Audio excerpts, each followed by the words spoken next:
information. We're Zimbabwe. Did you pronounce the last part of it different? You pronounce it right, Zimbabwe. Zimbabwe. And first of all, we have this funny little globe that has band-aids all over it. Charlotte suggested that there was a globe and band-aids in a box where a bunch of kids were, and they just went. So we are, and I'm looking at this upside down, we are right here, okay? And Africa is over here. So there's Africa, which is what our, where Africa University is, and just to give you a little bit better idea. So there's Africa, and there's Zimbabwe, which is about the size of Texas, or? Yeah, something like that. Okay. And I'm going to hand it over to Malcolm Maxwell. Thank you, Billy. Good morning, everybody. Good morning. Yeah, first of all, I'd like to thank you for giving me this opportunity to talk about the African University, because this is a place where I was born and raised, and I have seen the benefits of your contribution, of all the money you have been donating for all those years when we were putting donation towards the African University. And my sister happened to be the first person who was born at that place before it was African University, and then she went to the university and qualified as she's now a lecturer. She did a degree in education, majoring in divinity and history. So she teaches religious and moral education at the Teachers College. So she's training teachers, because in Zimbabwe we have religious and moral education as a subject in school. So that's what she's doing. So I benefited directly through my sister, and I want to thank you all for that. Then, so the African University is in Zimbabwe. As you have seen, Zimbabwe is in the southern part of Africa. And African University is in a city called Mutare. It's just 17 kilometers northwest of the city of Mutare. Mutare is the fourth biggest city in Zimbabwe. And the place is called Old Mutare. And I'm going to explain later why it is called Old Mutare, but it's next to Mutare. And at the moment, the university is now offering a lot of faculties in health, agriculture, natural science, social science, theology, humanities, education, business, peace, leadership, and governance. And there are more than 1,200 students in the university at the moment, and they're coming from 22 countries in Africa. Maybe I should ask these, my friends up here, how many countries are there in the continent of Africa?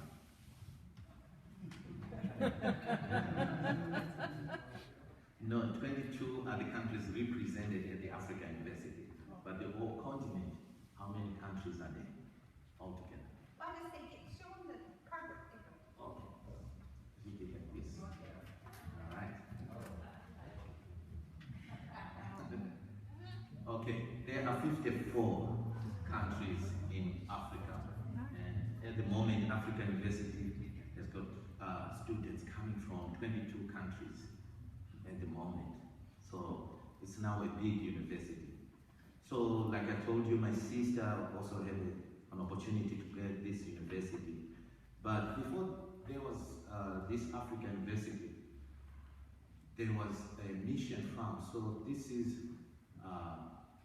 this area is owned by the United Methodist, and this place where they built in African University was a farm. So my father was the farm manager, and the whole purpose of this agriculture program was to educate people around that area so that they can have farming skills so that they can survive on farming, growing their own crops, keeping animals so that they can have meat, eggs, milk, program. And my father was a farm manager for 20 years, and my mother was a bookkeeper at this place, working with my father. And we have 5 children, and all of us were born and raised there. Then in 1988, my father received a call to join the ministry, so he stopped working as the farm manager. He went to college to train as a pastor. My mother continued to work there and doing other projects, keeping pigs and selling eggs and so on, so that she could send us to school.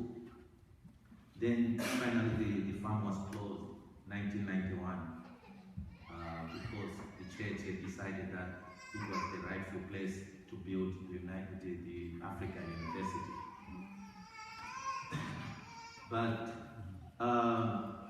when I was asked to talk about the African University, the first thing which came into my mind was to think about a great man whom I think it was his dream for this African University to be there. And most of the people are forgetting this great man.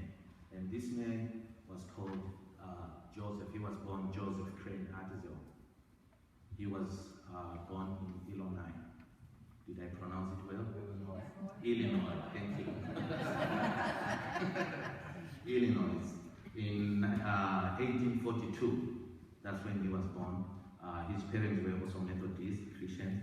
Then he started doing Christian work when he was a teenager. One of the things he was well known for was when he saved the 4 men from drowning in Lake Michigan. And he continued to do a lot of good works. He also taught in schools before he became a minister of religion. Then he was a pastor, and in 1896, he was elected missionary bishop for Africa. So he had to go to Africa. So when he went to Africa, he went in through Mozambique, which is on the east of Zimbabwe, through the Indian Ocean. Then he moved in to Zimbabwe.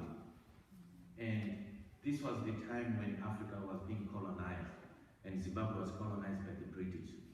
So when he went in, he had his vision. He wanted to practice his evangelism, but it was not easy because the white settlers in these countries had their own policies which were different from his.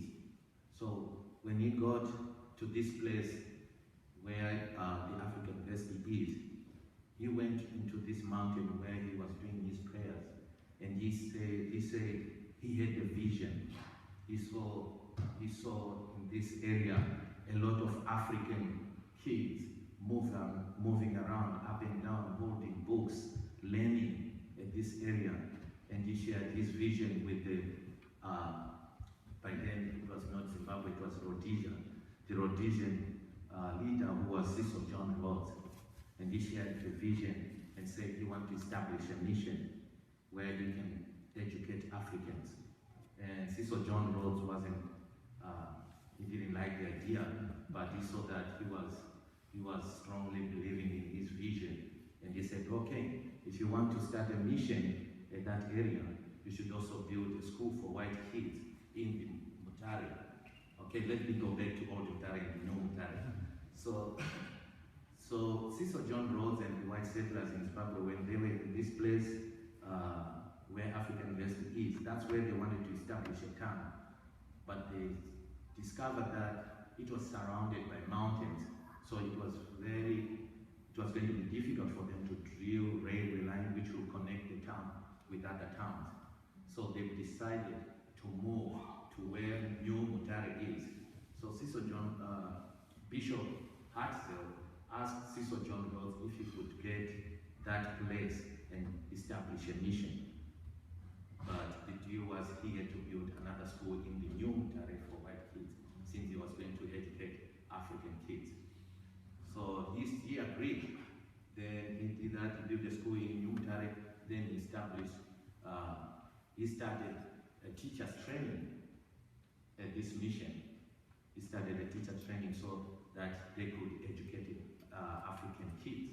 That was the start of his dream. Then later on he established a primary school, which is like elementary school here.